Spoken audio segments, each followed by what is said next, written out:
ام المومنین حضرت زینب بنت جحش رضی اللہ عنہا سے مروی ہے ان النبی صلی اللہ علیہ وسلم دخل علیہا فازعا،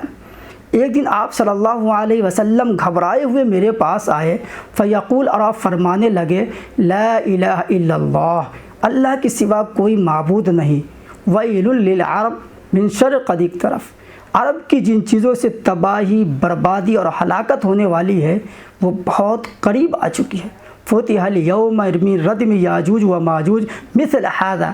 آپ صلی اللہ علیہ وسلم نے ارشاد فرمایا کہ یاجوج ماجوج کی جو دیواریں ہیں اس طرح اس میں سوراخ ہو چکا ہے، اور آپ نے شہادت اور ابہام کی انگلیوں سے اشارہ فرمایا۔ فقلت یا رسول اللہ انہلک فینا صالحون، میں نے کہا اللہ کے رسول، ہم عرب والے ہلاک برباد کر دیے جائیں گے اس حال میں کہ ہم میں نیک اور صالحین بھی لوگ ہیں؟ آپ صلی اللہ علیہ وسلم نے ارشاد فرمایا، نعم، ہاں، اذا کثر الخبث، جب برائیاں عام ہو جائے گی۔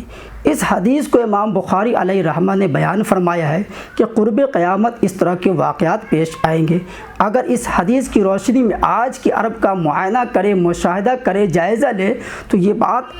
اظہر من الشمس کی طرح ہو جاتی ہے کہ آج عرب کے اندر قمار بازی، سٹے بازی، جوئے بازی،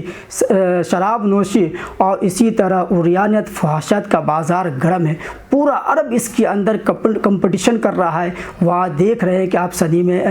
گھر کھل رہے ہیں، اور اسی طرح آپ نے دیکھا کہ کس طریقہ سے عرب زمین پہ مندر کا آغاز ہوا۔ تو یہ سب اس بات کی علامت ہے کہ عنقریب عرب کی تباہی اور بربادی ہونے والی ہے، اور خود ان کے ہاتھوں سے ہونے والی ہے۔ آپ دیکھ رہے ہیں کہ کس طرح سے عرب کے اندر ایک تبدیلی آ رہی ہے، اور اس حدیث کی روشنی میں جو آپ صلی اللہ علیہ وسلم نے 1400 سال پہلے ارشاد فرمایا وہ لفظ بلفظ اور حرف بحرف یہ ثابت ہو رہا ہے۔